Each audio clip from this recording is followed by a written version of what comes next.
ওম শান্তি।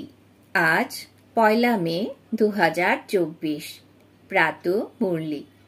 বাবা আজ বলেছেন, মিষ্টি বাচ্চারা, তোমরা প্রমাণ করে বলো যে অসীম জগতের বাবা হলেন আমাদের পিতাও, শিক্ষকও, আবার সদ্গুরু। তিনি সর্বব্যাপী হতে পারেন না? আজকের মুরলির প্রশ্ন, এই সময় দুনিয়ায় অতি দুঃখ কেন রয়েছে? দুঃখের কারণ শোনাও। উত্তর, সমগ্র দুনিয়ায় এই সময় রাহুর দশা চলছে, সেই কারণেই দুঃখ রয়েছে। বৃক্ষপতি বাবা যখন আসেন তখন সকলের উপর বৃহস্পতির দশা বসে। সত্যযুগ ত্রেতায় বৃহস্পতির দশা থাকে, রাবণের নাম নিদর্শনও থাকে না, সেই জন্য সেখানে দুঃখ থাকে না। বাবা এসেছেন সুখধামের স্থাপনা করতে, সেখানে দুঃখ থাকতে পারে না। ওম শান্তি। মিষ্টি মিষ্টি আত্মারূপী বাচ্চাদেরকে আত্মিক পিতা বসে বুঝিয়ে থাকেন, কারণ সমস্ত বাচ্চারাই একথা জানে আমরা হলাম আত্মা। নিজেদের ঘর থেকে অনেক দূর থেকে আমরা এখানে এসেছি, এসে এই শরীরে প্রবেশ করে থাকি ভূমিকা পালন করার জন্য। ভূমিকা আত্মাই পালন করে থাকে। এখানে বাচ্চারা বসে রয়েছে নিজেকে আত্মা মনে করে বাবার স্মরণে, কারণ বাবা বুঝিয়েছেন যে বাচ্চারা স্মরণের দ্বারাই তোমাদের জন্ম জন্মান্তরের পাপ ভস্মীভূত হয়ে যাবে। একে যোগও বলা উচিত নয়। যোগ তো সন্ন্যাসীরা শেখায়। স্টুডেন্টের সঙ্গে টিচারেরও যোগ থাকে, বাচ্চাদের বাবার সঙ্গে যোগ থাকে। এ হলো আত্মাদের আর পরমাত্মার, অর্থাৎ বাচ্চাদের এবং বাবার মেলা। এ হলো কল্যাণকারী মিলন, বাকি সব হলো অকল্যাণকারী। এ হলো পতিত দুনিয়া, তাই না?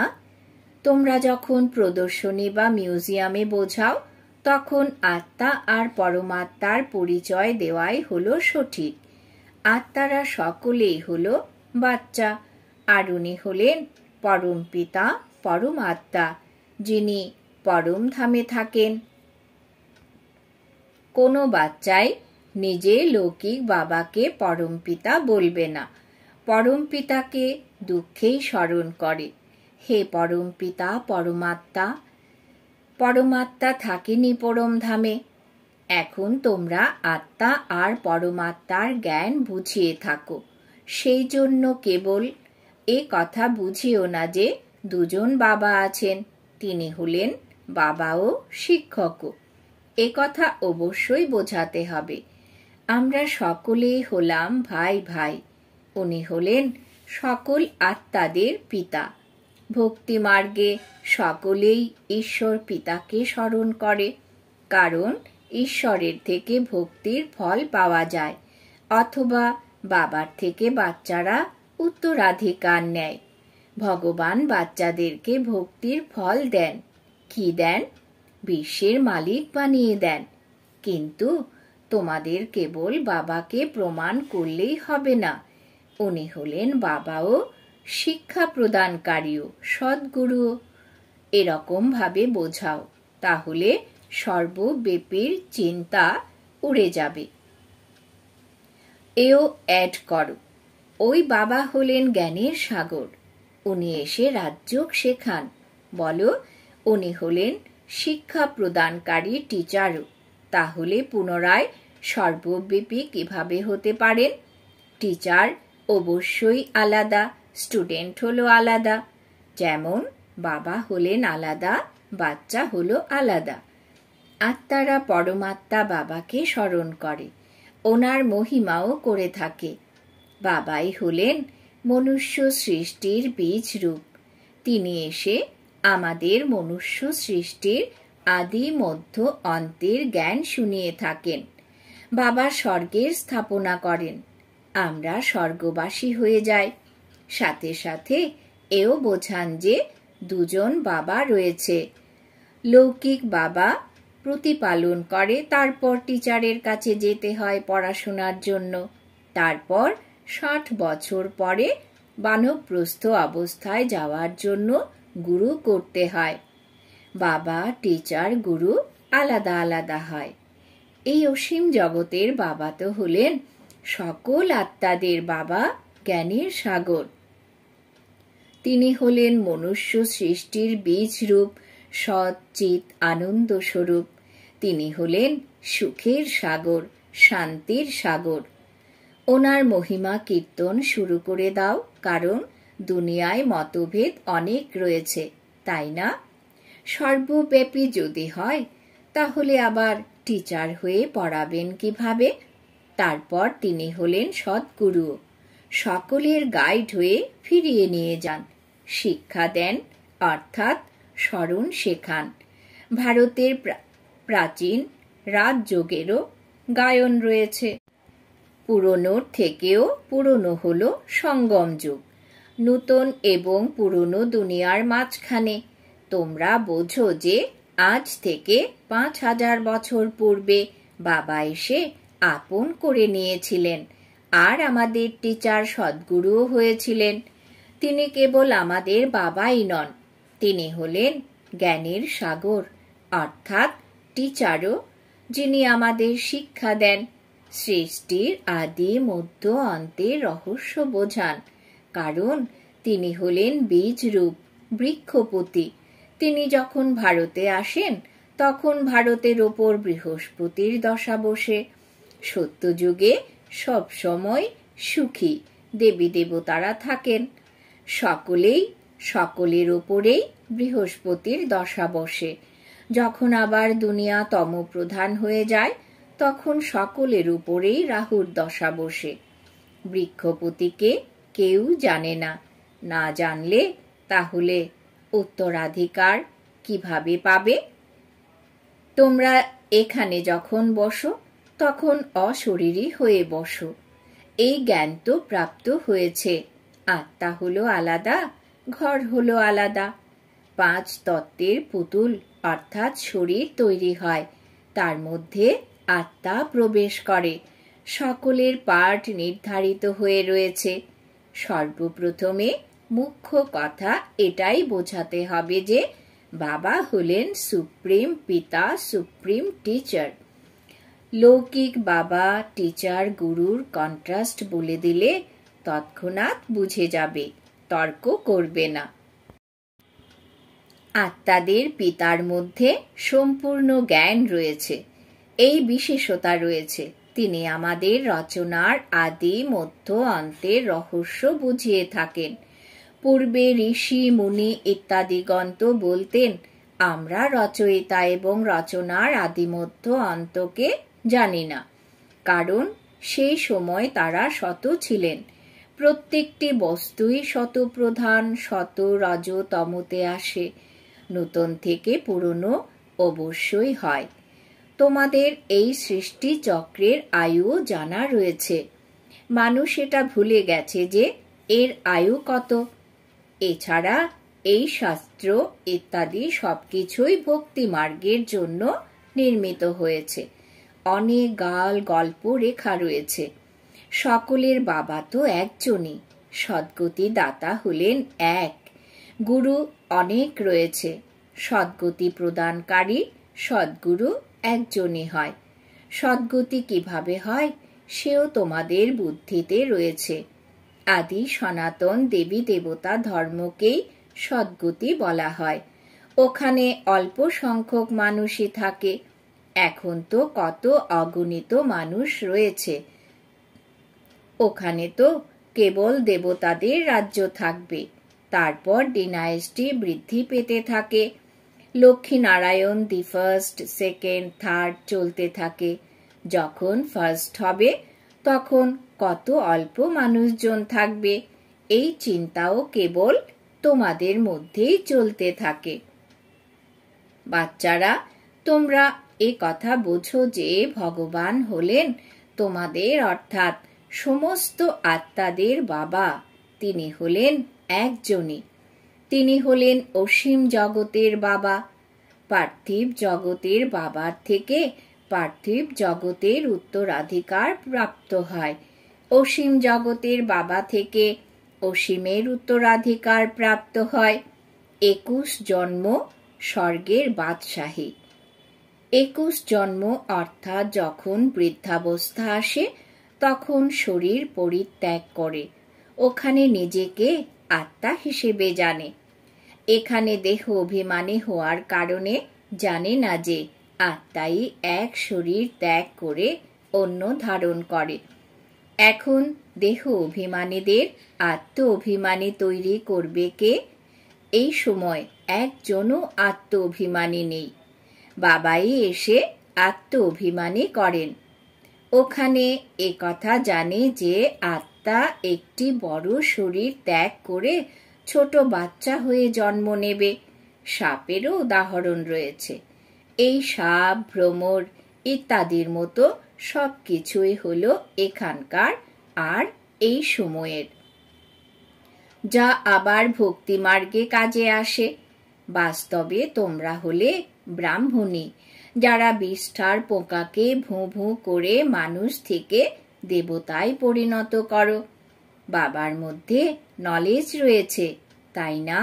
তিনি হলেন জ্ঞানের সাগর, শান্তির সাগর। সকলেই শান্তি চাইতে থাকে। শান্তি দেবা কাউকে ডাকে কি? যিনি হলেন শান্তির দাতা অথবা শান্তির সাগর, ওনার মহিমাও গায়, কিন্তু অর্থরহিত। বলে দেয় কিন্তু বোঝে না কিছুই। বাবা বলেন এই বেদ শাস্ত্র আদি সবকিছু ভক্তি মার্গের। 63 জন্ম ভক্তি করেছ, কত অগণিত শাস্ত্র রয়েছে। কোনো শাস্ত্র পড়ে আমায় পাওয়া যায় না। আমায় আহ্বান করে, এসে পবিত্র করো।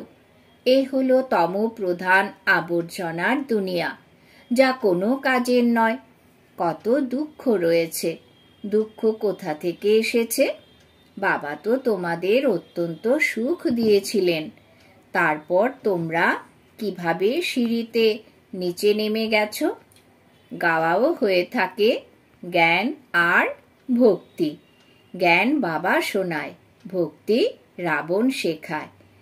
দেখতে না বাবাকে পাওয়া যায় না রাবণকে পাওয়া যায়, দুজনকেই এই চোখের মাধ্যমে দেখা যায় না। আত্মাকে বোঝা যায়।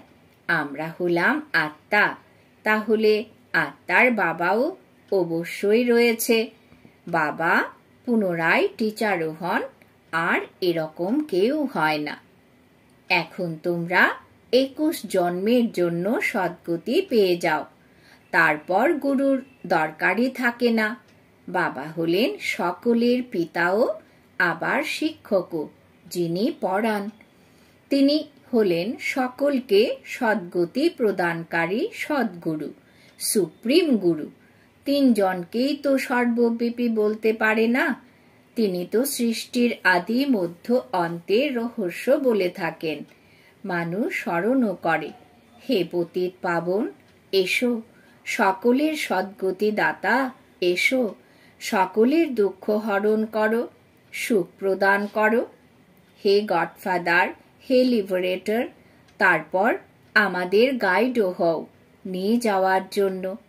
এই রাবণের রাজ্য থেকে মুক্ত করো। রাবণ রাজ্য কোনো লঙ্কাতে থাকে না। এই যে সমগ্র ধরনী রয়েছে, তাতে এই সময় রাবণ রাজ্য রয়েছে। রাম রাজ্য কেবল সত্য যুগেই থাকে। ভক্তি মার্গে মানুষ কত বিভ্রান্ত হয়ে পড়েছে। এখন তোমরা শ্রীমত পাচ্ছ শ্রেষ্ঠ হওয়ার জন্য। সত্যযুগে ভারত শ্রেষ্ঠাচারী ছিল, এখনো পর্যন্ত ওনাদের পুজো করতে থাকে।